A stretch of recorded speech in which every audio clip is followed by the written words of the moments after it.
अस्सलाम वालेकुम, रिश्ता टीवी की तरफ से मैं हूँ आपकी होस्ट हबीबा। कैसे आप सब, उम्मीद करती हूँ खैरियत से होंगे। नाज़रीन, जैसा कि आप जानते हैं, रिश्ता टीवी आपके लिए लेकर आता है पाकिस्तान के हर कोने से, हर गली से, हर जिले से, हर गांव से ढूंढ ढूंढ के खूबसूरत से प्यारे प्यारे लड़के और लड़कियों के रिश्ते।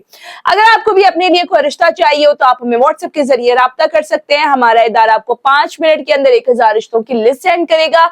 आप उसमें से अपनी मर्जी का रिश्ता चुन के हमें बताएं, हमारा इदारा आपको उसी फैमिली का नंबर दे देगा। अब दोनों खानदान आपस में एक दूसरे की मुकम्मल जांच पड़ताल कर लेने के बाद रिश्ता तय कर सकते हैं। तो चलिए आज के रिश्ते की तरफ बढ़ते हैं, जो कि है एक लड़की का रिश्ता जिसका कोड नंबर 503 है। इस लड़की की उम्र 26 साल है, जात भट्टी, कद 5 फुट 5 इंच है, तालीम इनकी FA है, 3 बहनें हैं, ये सबसे छोटी हैं और दुबई में जॉब करती हैं। वालिद साहब इनके हयात नहीं है, रिहाइश इनकी बहावलपुर की है। अगर आपको इस रिश्ते से मुतालिक मालूमात चाहिए हो तो स्क्रीन पर दिए गए नंबर के जरिए आप हमसे राब्ता कर सकते हैं।